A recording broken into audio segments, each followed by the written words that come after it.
Welcome back to Beyond the Helmet. That's hashtag BTHpod if you're following on social media. This is Steve McGrath, and today, man, I am privileged to chop it up with someone that I got to watch growing up, none other than 9-year NFL cornerback, Leigh Bodden. Leigh, how are you doing today? I'm great, Steve. How you doing, man? Appreciate you having me. I'm doing great, man. Thanks for taking the time. You know, we're chomping it up on Labor Day. Maybe we're not supposed to be doing that, but thankfully for us, though, the first inaugural weekend of college football just is on its way of wrapping up. And regardless of if you got to watch any of those games, one thing that was great, something that we talked about just before we started here, is being able to see Jackson State, Deion Sanders propping up an HBCU school to be on ESPN primetime TV. What are your thoughts on how Deion went from, amazing two-sport athlete, football Hall of Fame guy, to now he's come back as a coach after being a commentator? He must have inspired so many guys to play the game, but for guys that have retired from the game, what do you take from him and what he's done to continually reinvent himself? Man, that's a great question. But the thing is, it's not even necessarily reinventing himself. He's just taking the same processes that he did with football, baseball, commentating. He's just taking it to a different realm. And that's all you got to do. That's the secret, is to be good at what you do, be great at what you do, study it, put a lot of time and effort into it, and put your heart into it. And you can succeed at anything, and that's really what he showed.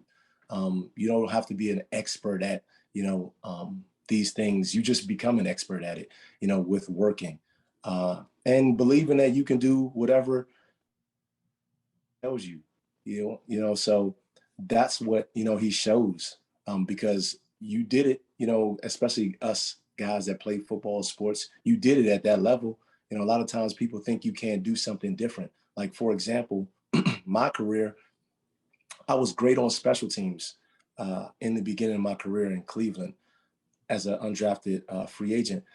And they looked at that like, well, we could just throw him in on defense and see if he does what he does on special teams, if he could do it on defense. And I just translated. I didn't let that moment or just that different thing change my dynamic and my feeling of, man, I could do this, so that's what I think it shows. And that's why I was rooting for him. Obviously, that was my favorite player growing up because I played defense and corner. So looked at him as an idol. And so, you're looking at him as an idol, a mentor, just kind of watching what he does and kind of leading by example. And again, that's what I was rooting for.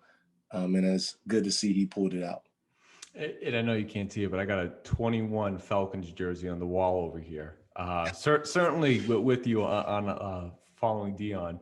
But, one thing that Deion has is he achieved so much success that his opportunity is whatever he decides it's going to be. Whereas most people Absolutely. have to sort of see what's out there, what they can do. So what I heard you say about him is basically because he had been so successful, he kind of identified his principles for success and how to achieve it. He knew what it takes to get there. So whatever he decides to do, he kind of already has that scaffolding in place. He can just go attack whatever. And he knows based on everything else he's done, he's going to get it.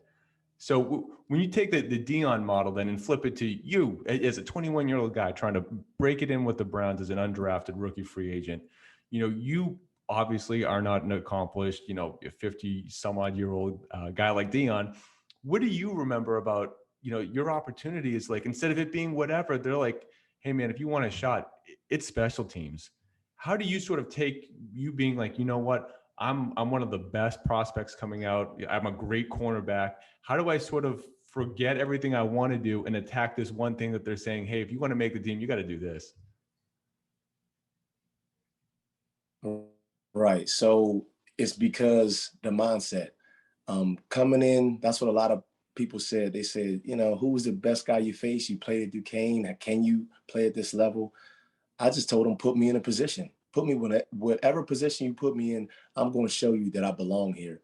And if the position is special teams, then it's special teams and kill at that spot. I'm going to make you notice me to be like, wow. And that's what I said. I mean, and that's why sometimes they would throw me in the games if one of our corners got hurt. And I didn't realize it until, kind of the end of my career. Like I was like, wow, they kind of believed in me, and it was because of what I was doing on special teams solely. Special teams have nothing to do with defense it means you could tackle, but practice. I was showing them in practice every single moment. That's the thing with me. Every moment is an opportunity to show them what you can do. And so everybody's watching. So if you slack off for one play, 2 plays, 3 plays, that's what they're going to kind of see you as. And if they ever see it and always see it, then that's what they're going to see you as. But they didn't see me as that. They saw me as giving everything I got every play, playing great against whoever I was in front of. Don't matter if there was veterans, rookies, second year, whomever I got put in front of. Like I had the mindset, like you said, I'm the best corner out here. And it just translated, and they just believed that, okay, he can do it here, he can do it here. And that's what I'm saying. That's what you got to believe. You got to believe you can do anything. You know what I mean? And I think if anybody puts me in any situation, I'm going to be great at it. You know what I mean? And that's just the mindset that you got to have. And that's what I had. Yeah. And to your point too, though, opportunities they're going to come when you are like that. When if one person sees you and they see you doing great, they're going to be like, wow, who is that guy? Who is that kid? And they're going to talk. And then it's going to lead up to somebody's going to come and find you. You know what I mean? Because that's what happened at Duquesne. Like, I had 28 interceptions in my career. Like, they're going to find you because they're going to talk. You know what I mean? And so I'm second all time in 1AA. And so I remember Chuck Pagano, he called me one time right before the draft. He didn't even really know. He was like, how many interceptions did you have in your career? I was like 28. He said, damn. He said, no wonder everybody talking about you. And you know what I mean? Because you just got to do something great and they'll find you, they'll talk about you, and those opportunities will just come, you know what I mean, sometimes. Yeah. You just got to keep working your craft. So Yeah. when you think, I mean, there are draft picks that get cut every year, let alone undrafted free agents that don't make a roster. Everything you just said, is that basically what differentiated you between you and all the other 21, 22-year-olds trying to make a roster? Because you had to have faced some long odds. Like, the second round pick is going to be able to mess up, 10 times as many Oh times as you man, get to. my gosh. And that's what I hated. Like you would see a second round, third round guy mess up. And they just go and coach him up. Like, don't worry about it.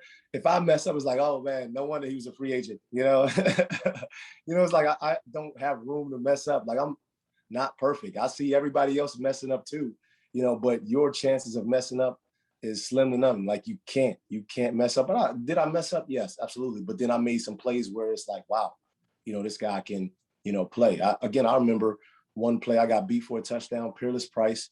It was Atlanta in the preseason. And when I got beat, the coach, Butch Davis, he pat me on the helmet. He was like, don't worry, you're going to make a lot of plays in this league.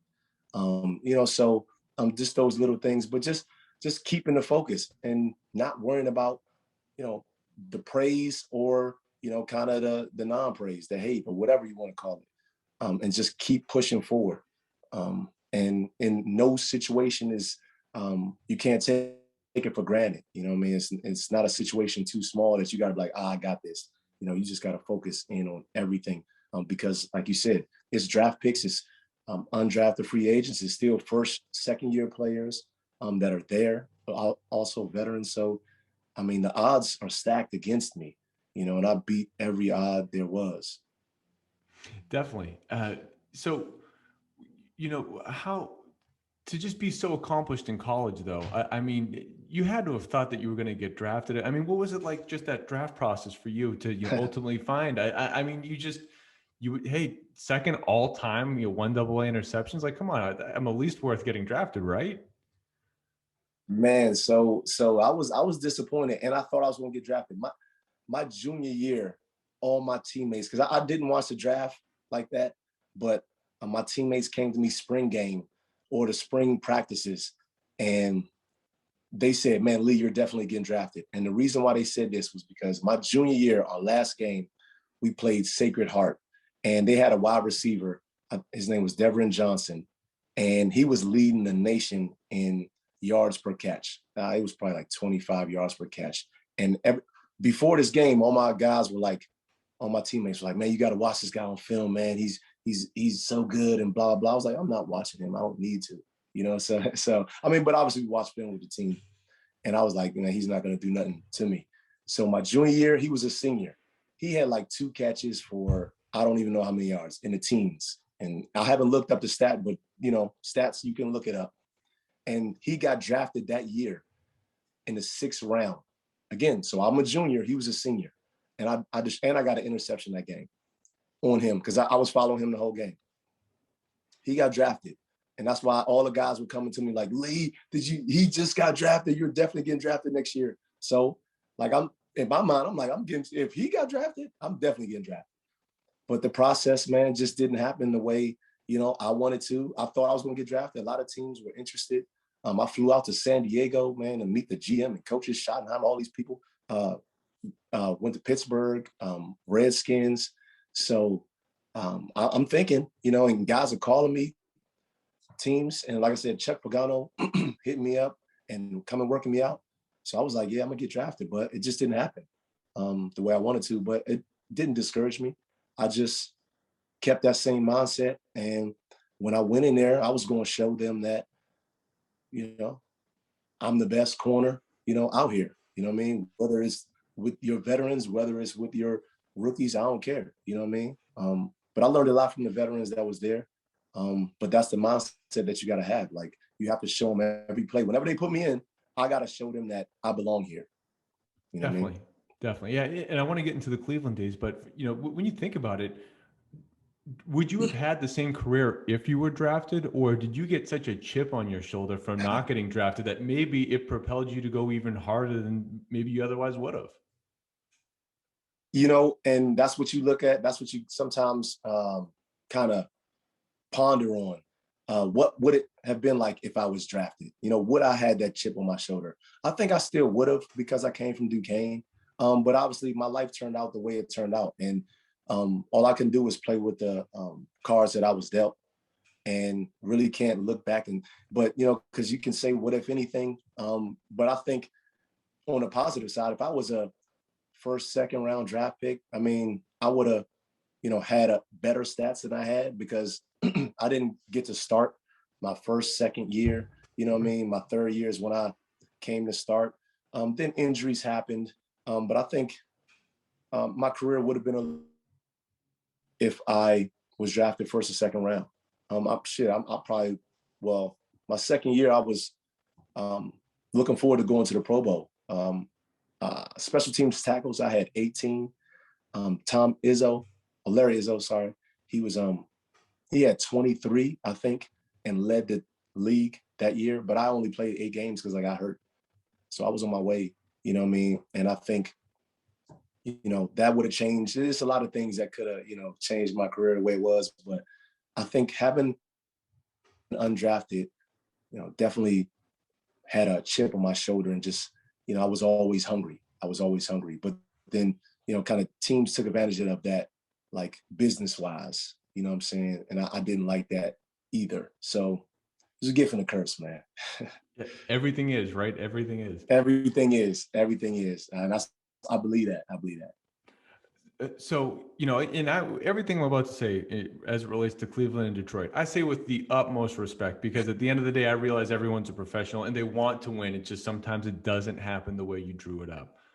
So now, as I prefaced everything by saying that, man, not to pick apart any one person, any one year, but when you think about the Cleveland, you know, your tenure there, your entire career there, a couple different coaches, and you know, Romeo Crennel comes in, and he has one really good season where it looks like everything's at the cusp of really coming together, but not the way that that story goes.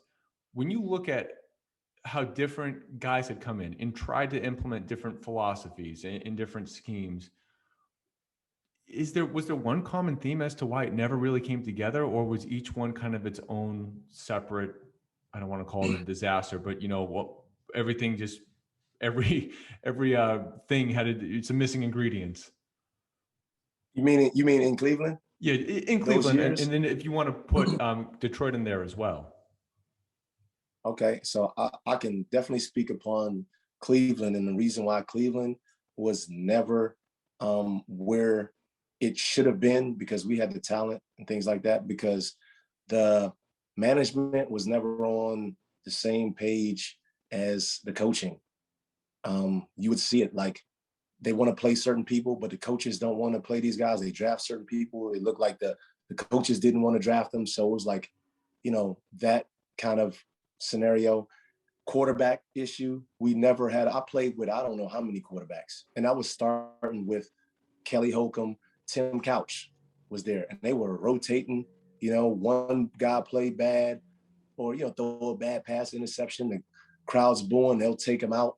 It's like you can't really do that, in my opinion, because if you do that to me as a corner, keep putting me back in and forth, it's like you playing, it's mind games. Am I the starter or am I not? If I throw a bad pass, then I throw a bad pass. I've seen Tom Brady throw bad passes and interceptions. They're not taking them out. You know what I'm saying? You just let them play through it. And that messes up the psyche of you're a human being still. I don't care if you're a top athlete, but it's like, because it's either you're going to be mad or frustrated, or some people get sad. I won't, but it's like, I'm mad. And it's like, why do I want to play for you if you're, keep flip-flopping me, and it's just, and I can't get no rhythm. It's just bad. So it was just a lot of quarterback change. And sometimes it was injury, that happened too. But it was no steady quarterback there in Cleveland. And it was a combination of everything, of, like I said, management, coach, injuries, whatever. It was all intertwined. So I think that's why we didn't. But when Romeo came, he kind of solidified what we were doing, quarterback, defense, offense, everything. He had the coaches in line. And I think, again, 2007, we were 10-6. One game away from the playoffs. Didn't happen. But then, again, management. They traded me the next year. Because I asked for more money. They told me to wait a year. I was like, I don't want to wait a year. So then, Phil Savage traded me. Romeo, he didn't. He straight up said, man, Leigh, I want you here.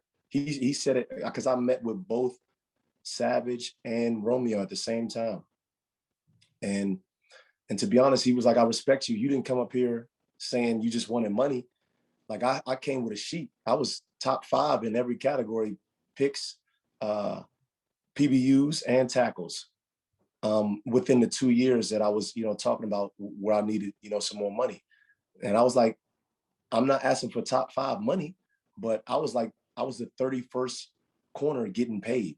I was 31st on the list of, highest paid corners, and I was like, I just need to jump up that list, because I'm top 5 in these categories. And Romeo respected that. He said he wanted me there, but obviously Phil Savage, business-wise, didn't feel like that was good. And, they just tailed off after that, trading people, getting rid of people. And I think if we kept that team together in 08, I think we would have did some good things, man. But, we didn't. So now you move on to Detroit. Detroit was kind of different. We had good players. I think the coaching, they didn't change what they were doing. You watch football. When things aren't going so right, sometimes you throw some wrinkles, you throw some trick plays in there, you kick it some more sides, you doing something to kind of, rev your team up. But we didn't do that. We just kept staying the course. But the course wasn't, the way we wanted it to go. We were losing. And some games we were in it, but it's like sometimes you got to do something different, to be able to get, to change, to get a win. And that just didn't happen. And I think that's just what happened in Detroit. And they fired the, who was he? The general manager that year, Matt Millen. His job was already over. What are you firing him in the beginning of the season for? Usually coaches, if coaches go 0-10, they fire him in the middle of the season. Like, he didn't get fired, nothing changed. So we just went 0-16. So what do you want to happen? But it's not saying those coaches were bad, but they just stuck to their guns to certain things. And then now go on to New England. Now I see a coach, he changing plays and in the middle of games. He changing schemes in the middle of games. Like, hey, remember when we did this in training camp? We're going to do this now because they're doing this. I see them doing this, so we're going to do. He called timeouts because he see what they're doing, and it's like, here's the adjustment. Halftime adjustments, game adjustments from game to game, different teams. So, obviously, seeing that transition, it was great to go to the Patriots and kind of see that. But again, I got a little bit of it with Romeo Crennel. But I think Romeo kind of let his coordinators do what they needed to do, like do their job. That's what he hired them for. And I had a conversation with him about that too. But he coordinators do what they do. That's what he hired them for. Yeah, right. Someone that could really delegate as opposed to micromanage.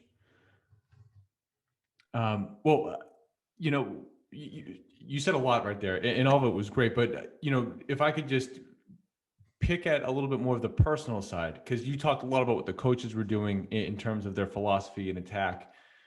But when the teams year in and year out, I mean, Detroit's one thing completely altogether separate, but the cumulative effect of losing, what's it like that locker room? Because everyone, to begin the year, I'm sure feels pretty good. How hard is it to, because I mean, there's that part. And then like you personally having to battle through injuries at different points. Which was more taxing for you? Like the physical element holding you back, or maybe the locker room just slowly losing its energy because it's another tough year? Again, all of it takes a toll. And personally, when you're losing, it's tough. It's tough. But personally, when you went out there and you gave everything you got, that's all you can ask for at the end of the day. You can't go out there and do the other 10 people's jobs. The only thing you could do is your job. And every Monday when they go and turn that film on, and when we turn that film on, and I look at myself, I got to be proud of what I did out there, no matter what. Because again, it's just about me doing my job. And if everybody does that, then we'll be successful usually. But so the losing aspect of it kind of doesn't affect you that much. I can tell you, Cleveland, it wasn't, because and the locker room was good. The guys were good, always upbeat, because we believed we could win, because we had, the talent, we had the coaches we believed, and it just didn't happen, from week to week. But then in Detroit, I would tell you, it got to game 12 where I was like, man, this is, all right, I'm kind of upset now. You know what I'm saying? And then guys in the locker room are like saying, not everyone, but some people are like talking like how bad we are, and college teams could beat us. And it's like, man, come on, man. Like, why? You know what I mean? And that just brings people down. And it's like, that ain't something you joke about. We 0-12. You know what I'm saying? So that was bad. And so you don't like to hear that. But the only thing I can control is me. And I believe that because I was on an 0-16 team, but one of the greatest coaches that ever coached came in, got me from Detroit. So that shows you that, like, I was doing something right. Whether people think I played well or not, the people who watched games and played against me. One time, Gruden came up to me after the game. We played Tampa Bay. He was the coach for Tampa Bay at that time. He was like, man, you're a hell of a player. Keep playing, man. Keep playing hard. So that's what I do it for, like coaches and players respecting my game, win or lose. You know what I mean? Win or lose, because I got to win. You know what I mean? At my position.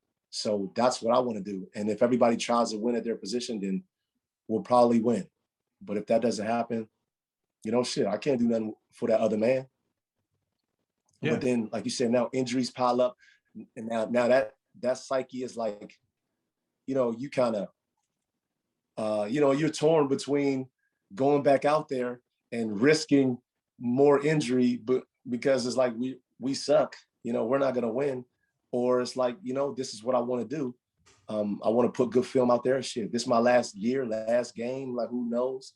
So, it's just you choose where you want to go. You want to go down in the dumps, or you just want to, get higher and higher. And it's just your mentality. So that was my mentality. I didn't care about, losing necessarily. I didn't want to lose. But at the end of the day, what the hell can I do but my job? You know what I'm saying? Ain't nothing I can. You control what you can control. I can't control the offense. You know what I'm saying? I can't control somebody fumbling. I can't control nothing but me. So that's the only thing that I'm worried about. Yeah, you took the words right out of my mouth earlier when you mentioned, Bill Belichick getting you over to the Patriots. It's like clearly there was no stigma on you for the team's overall record because one Right. of the better teams didn't waste any time getting you over there. But did you feel throughout the course of your career, like the undrafted rookie free agent thing, did you feel like that slighted you in any way as you leaving Cleveland? Like, did it have, just think of like the second half of your career. Did you feel any ramifications of where you started? Did that ever like come back to affect you in any way? Like I said, business wise is the only thing when they trying to pay me money. You know what I'm saying? It's like, you're a free agent. You never made a Pro Bowl. These are the arguments that they have. But I'm just as good as, guys that's getting paid all this money that were first rounders. I can just remember, I don't even need to say personal names, but just it was corners that was getting paid that I felt like I was just as good as, or if not better. You know what I'm saying? So, but the not getting a Pro Bowl, and that's the thing. When you don't have a big name, guys around the league don't know you. But to this day, he still will go on podcasts or Twitter, and they ask him who's the most underrated corner, who never got their props, and who played you well all the time. He would say me all the time. So players know who I am in the league, but then front offices don't, because it's like I wasn't on their radar when the '03 draft was there, and I wasn't on their radar because I wasn't in the Pro Bowl, and I never had a big name. We weren't on TV for me to just make plays, and they're like, wow, Leigh Bodden. So that's why business-wise, I think it hurt me. But as far as play-wise, again, it don't got nothing to do with nothing. Like I could play with those guys just because I went to Duquesne. You know what I mean? That don't mean nothing. I just ended up landing there because of my situation from high school. You know what I mean? And don't matter. Talent is talent. And so I don't believe personally and on the field it affected me, but I think business-wise it did. Speaking of Duquesne, though, you did also get the Duquesne education. So did you feel like you kind of, with a business degree, did you feel like you were at least well enough informed to be able to stand your ground, whereas maybe some other guys, like, did you feel like it provided you a slight edge, or was it so much on your agent that maybe you didn't even get a chance to weigh in on some of the conversations? Conversations with who? Oh, just like with the teams negotiating what that contract might be. Did you have any sort of involvement, or was that all on the agent? I mean, that's their expertise. I mean, I think business is business. And I can understand the business, but I can't, kind of negotiate for myself. And in the positions that I was in, undrafted free agent, it ain't no negotiating. You just sign whatever contract they give you. You know what I'm saying? So I really didn't need an agent, that much. But I mean, Ralph Sindrich was my first agent, and he helped me along the lines of a lot of things, just learning and growing, and contacting teams for me and things like that. But as it went on, again, like I told you, I didn't negotiate my contract, but I talked to Phil Savage and Romeo Crennel about renegotiating, because I actually, in 2005, they signed me to an extension, for some pretty good money. And that's why they wanted me to wait a year, because I was only 2 years in on that 4-year deal. But I was like, man, I'm being underpaid right now. So just kind of read me up, and they wanted me to wait a year. Well, Phil Savage did. So I think business and just being able to communicate with people college opened me up to talking to people, different people that I've never talked to before, and just expressing my true feelings. And I think that's the way to go. That's negotiating. You gotta play tough. You gotta know your worth. Feel like this is what I want and this is why, and lay it out on the table. And that's what I did, and use that business degree, and then in anything else. I mean, that's just how I do it. But I think some of the college courses helped me understand. It was like the basic courses too, of business. Yeah. Well, from what I could see, just sort of wrapping this up here at the end of your football career, bad shoulder injury. I think it's a torn rotator cuff. Well, while you're in your second year with New England, that I think basically sealed the deal there. So do you mind just talking about you realizing that this is the end, and just sort of transitioning into what you did now? Well, what was the road to get to, navigating life after being an athlete? Yeah, but so to be honest, I didn't believe that was the end. Man, I was only my 8th year.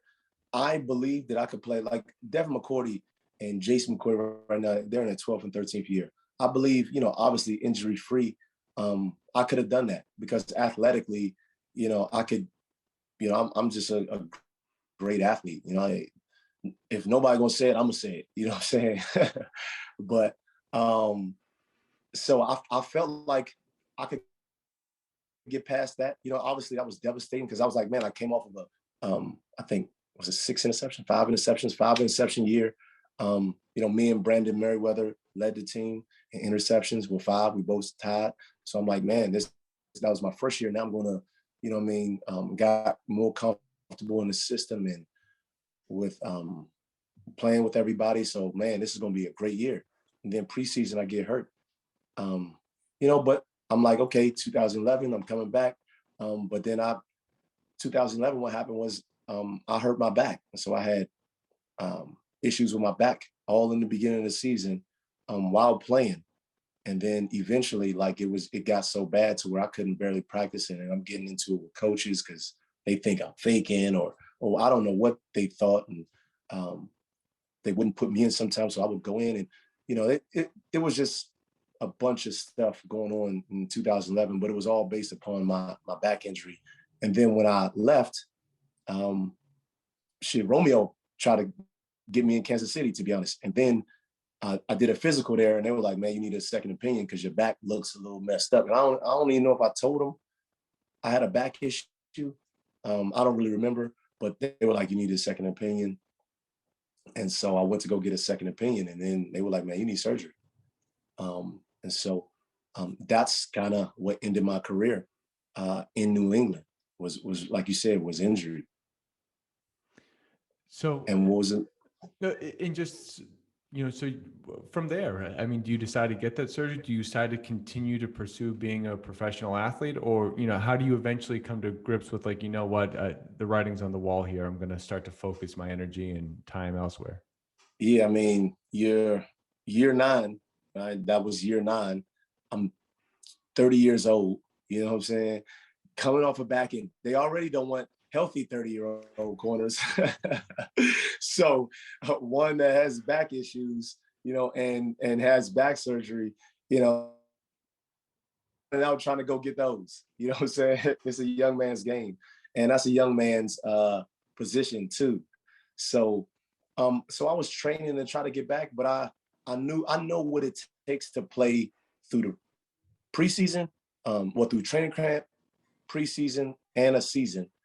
And it was days I would feel good, but then it was some days I couldn't barely move, after my surgery, kind of training. So I was like, there's no way I can go to somebody's team and play, because coach is going to want you to be out there and be available.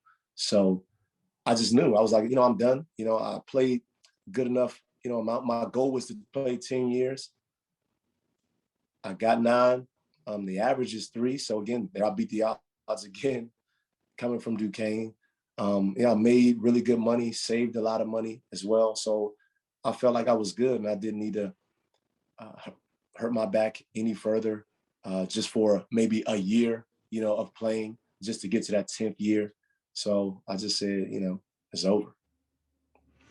So once you sort of get to that realization, what's the road look like for you? Just saying like, hey, I'm still a 30-year-old guy. I got a lot of life to live. What do I want to do next?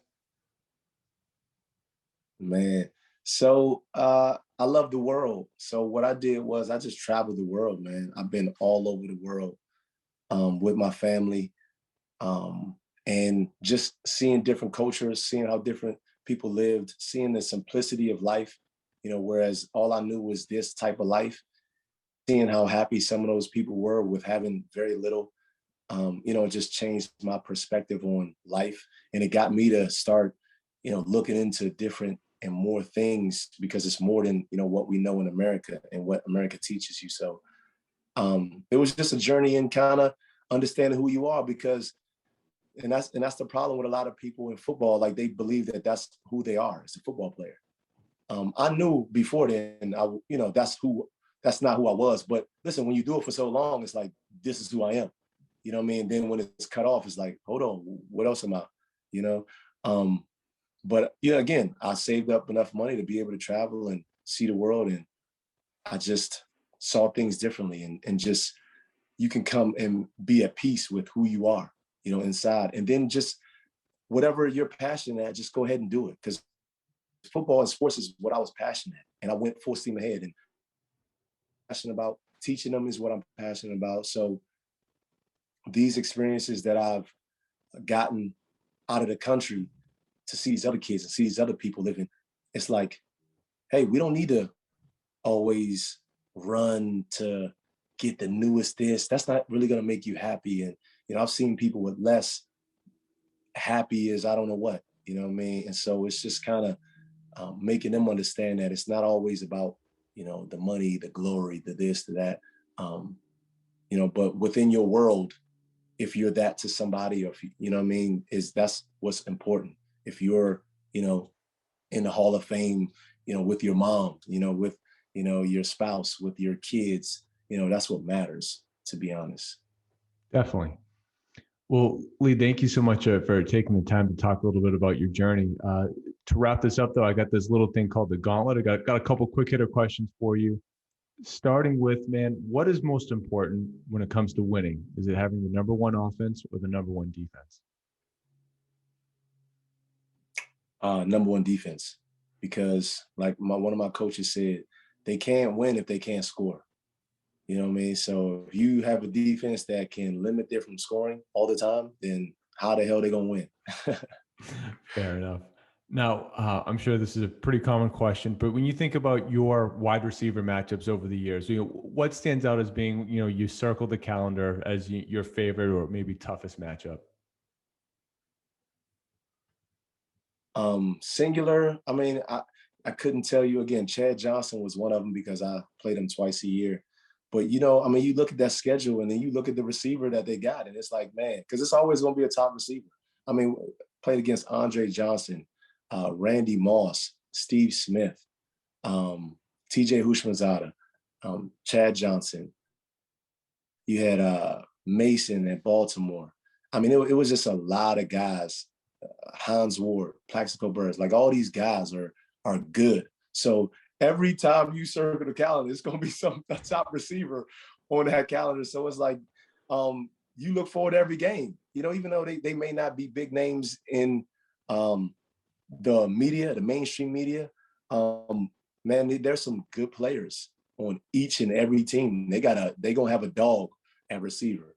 And so I would say, man, all of them. But again, I would say Chad, because he was just so unorthodox, and so it was just a great challenge. You know what I mean? It was a great challenge. His comebacks were great. I remember playing with Brady. I'm sorry, I know this is a long one, but when I went to New England and Chad came there, Chad was like, man, I mean, Brady said, man, Chad runs the greatest comebacks. Like, every time we throw him a comeback, I'm gonna throw it to him, but that didn't happen much. But I mean, this was Brady said about Chad's comebacks. And I remember when I was in Detroit, a receiver he was like Roy Williams. He was like, man, Chad, how you guard him, man? His comebacks are crazy. You never know if he's going to run a go or a comeback. So his style of running routes and how he got open, creatively was just great. So circled him on the calendar all day. And Oh, it's a great matchup. I love that. Love that answer. So I was going to ask about quarterbacks, but not given that answer, I don't know if I'm going to get anywhere. Was there any one guy that you just said, man, this guy, you never know. Like he's the best. Well, shit. I mean, Brady. That's I guess that's it. I should have known that that'd be pretty easy, but I guess I was thinking more like Brady to me was very surgical in execution, but maybe not necessarily the most physically gifted where how far he could throw it or anything. So I didn't know if maybe just maybe someone overwhelmingly physically could just get the ball anywhere. So that might make them a little more challenging. Yeah. I would say Aaron Rodgers, because I remember, and he was young when I played in 08 because we played him twice. I mean, he was, sticking them things in there, you know what I mean? As far as, like you said, physically, and, he could run around and throw it, on the run and things like that. But I would say, again, Tom Brady, just because he just is going surgically, like you said, surgically, he's just going to do the right play more times than not and not even force things. You know what I mean? He just strategically puts it in a place where you ain't going to get it, you know what I mean, for the most part. Whereas same thing with Aaron Rodgers, but Aaron Rodgers, like you said, just physically, he gonna rifle that thing in there and, throw it, kind of deep. They got me on a deep ball last game of the season. It was actually a double move. and they scored on me. But and he put it on the money. He put it out there. Sure. Well, what's most important? Is it players or is it the scheme?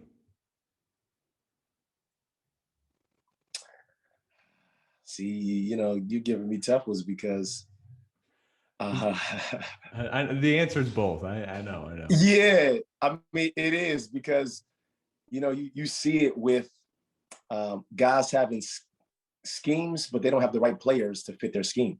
You know what I'm saying? And certain players don't fit in certain schemes.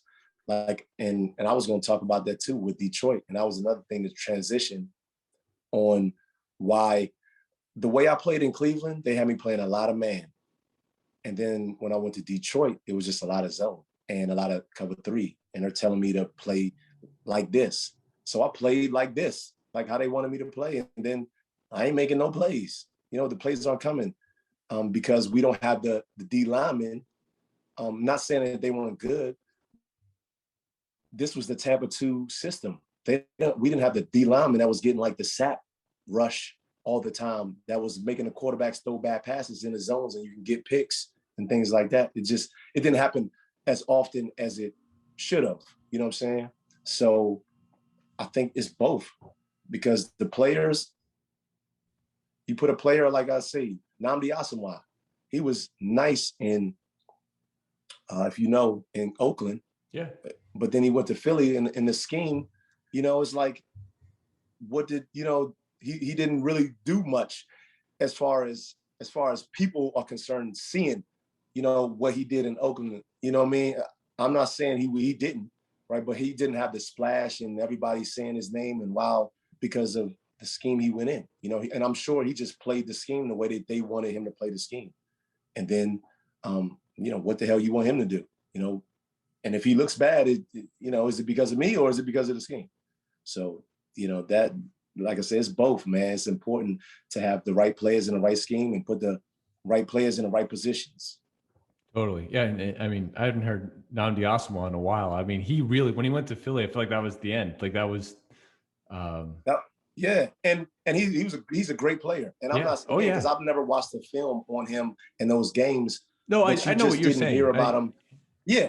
You just didn't hear, you know what I mean? And again, just like with me in Detroit, people was like, "Oh man, you ain't played that well," but I played well, but it was within their scheme.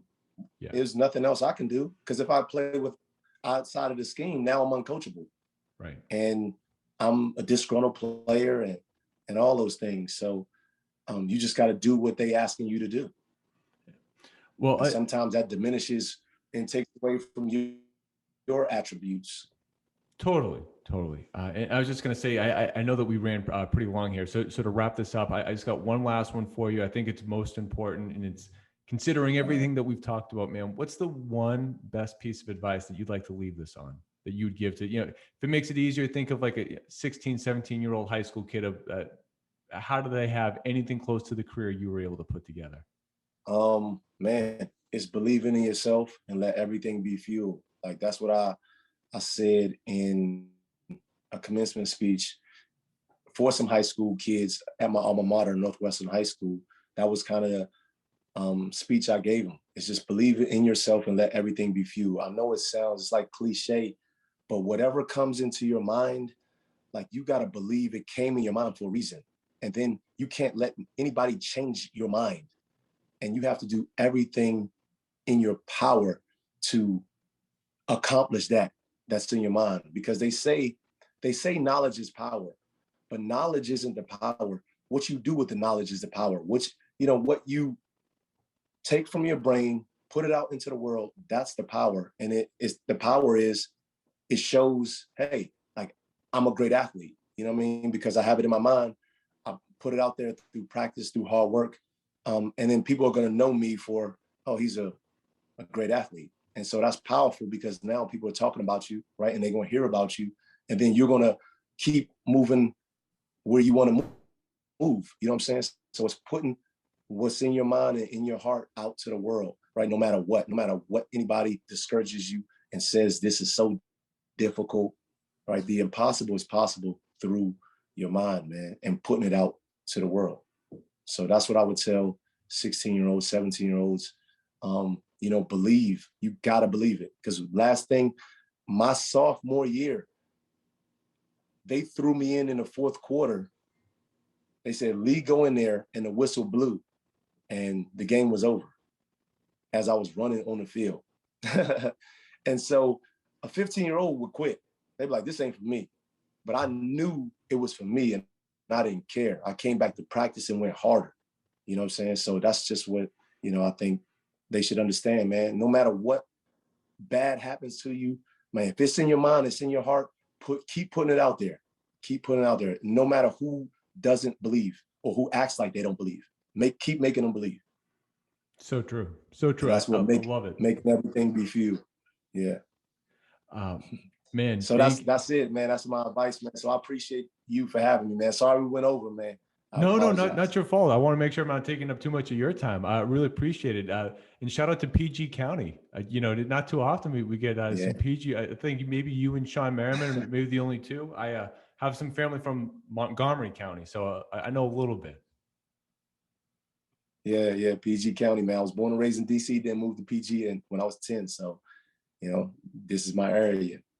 I love it. Leigh, thank you so much for taking the time today. And just as we wrap it up, where can everyone find you on social media?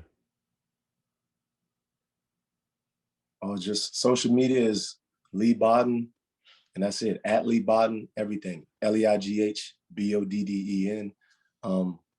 Listen, I give you any and everything out there on social media. You know what I mean? Hate it or love it. The underdog's on top, man. That's what it's for.